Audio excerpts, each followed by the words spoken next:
श्री श्री राधा रमणो जयति भज निताय गौर राधे श्याम। जप हरे हरे राम। चरित सुधा श्री श्रीमद राधा रमण चरण दास देव बाबा जी महाशय बड़े बाबा का जीवन चरित्र। मूल बंगला संपादक प्रकाशक श्री रामदास बाबा जी।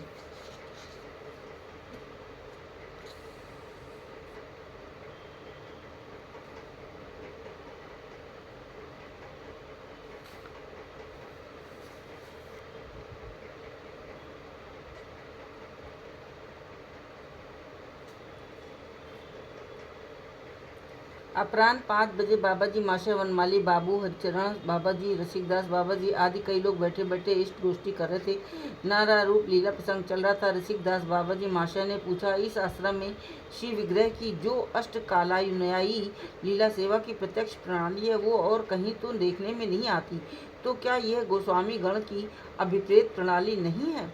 हरिचरण दास बाबा जी महाशय बोले, सर्वसाधारण इसका आचरण नहीं करते, इससे यह कैसे कहा जा सकता है कि ये गोस्वामी गण की अभिप्रेत नहीं है? यदि ऐसा नहीं होता तो गोविंद लीलामृत आदि ग्रंथों के वाक्य निरर्थक नहीं हो जाते। रसिक, नहीं बाबा, ये नहीं कह रहा।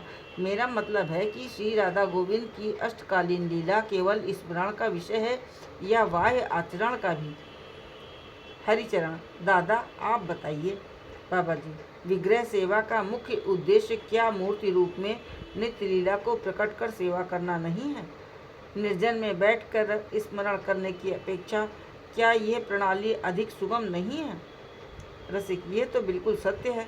तरह तरह के विक्षेपों के बीच मन को स्थिर कर लीला स्मरण करना सबके लिए सब समय सुगम नहीं होता, परंतु प्रत्यक्ष रूप से जब हम तदनुयायी आचरण देखते हैं तो हमारी तो बात ही नहीं, अन्य जो लोग उसका दर्शन करते हैं उनकी भी अनायास लीलागत चित्रवृत्ति हो जाती है।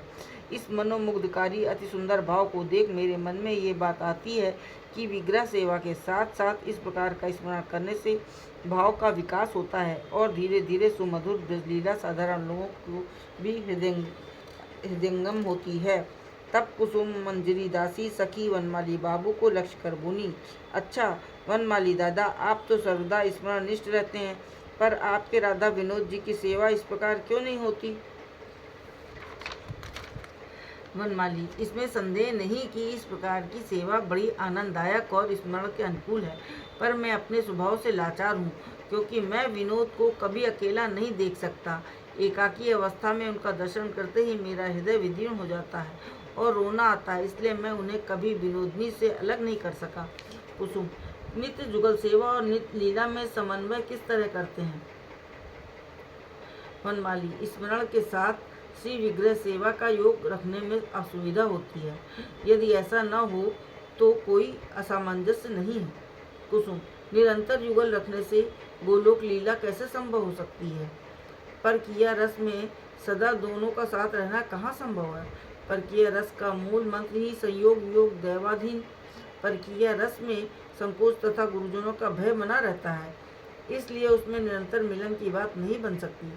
हरिचरण, ब्रज लीला का मूल आधार जैसा तुमने कहा वो ठीक है, परंतु कविराज गोस्वामी पाद ने ब्रजेंद्रनंदन श्री कृष्ण के गुणों का वर्णन करते हुए कहा है, राय कहे कृष्ण है धीर ललित, निरंतर काम कीड़ा हर चरित, रात्रि दिन कुंज कीड़ा करे राधा संगे, कैशोर वयस सफल कैल कीड़ा रंगे। इन वाक्यों की सार्थकता फिर क्या रहती है? कुसुम, इन वाक्यों का अर्थ यदि युगल का निरंतर कुंज में अवस्थान है तो गोष्ठ गमन, गोचारण, प्रत्यागमन, अभिसार आदि दास सख्य और वात्सल्य लीलाओं का स्थान कहाँ रहता है?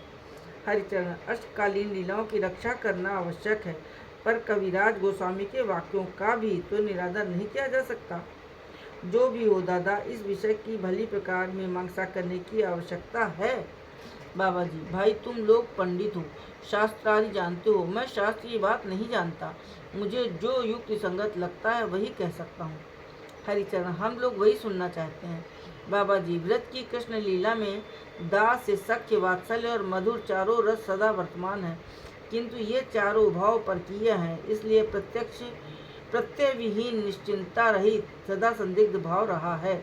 कबू मिले कबू ना मिले दैवेर घटन, परकीय भावे अति रसेर उल्लास, ब्रज बिना इहार अन्यत्र नाही वास। इस प्रकार गोप गोपियों में सदा कृष्ण प्राप्ति के संबंध में निश्चयता नहीं रहती।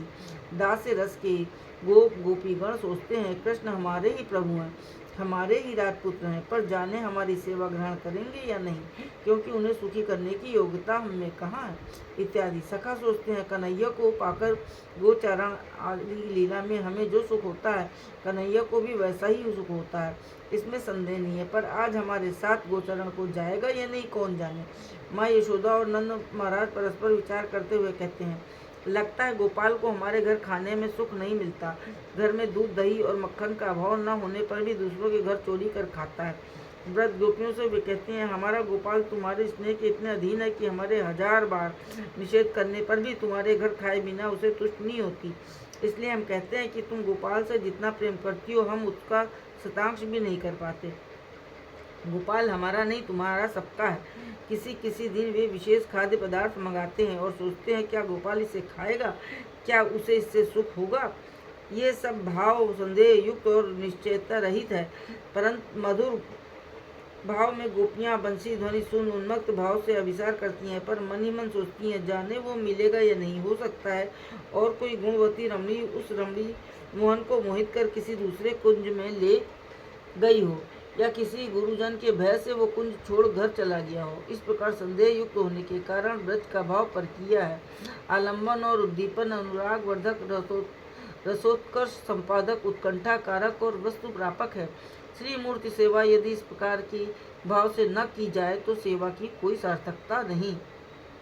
श्री राधा गोविंद जुगल रूप में सामायिक भाव से ही साधक के अनुकूल हो सकते हैं, पर सदा किस प्रकार ब्रजरस के साधक के अनुकूल हो सकते हैं ये मेरी समझ में नहीं आता। श्री चैतन्य चरितामृत में धीर ललित नायक के प्रसंग में निरंतर कुंज कीड़ा जाहार चरित, रात्रि दिन कुंज कीड़ा करे राधा संगे, कैशोर वय सफल कैल क्रीड़ा रंगे इत्यादि जो कुछ कहा है वो सब शारीरिक दृष्टि से कहा हो ऐसा नहीं लगता। श्री राधा गोविंद दास से सख्य वात्सल्यादि लीला प्रसंग में चाहे किसी भी अवस्था में क्यों न हो, वे परस्पर विलास आदि के अतिरिक्त अन्य किसी भाव का आस्वादन न कर सकते हैं और न करते हैं। जय जय श्री राधे। जय बड़े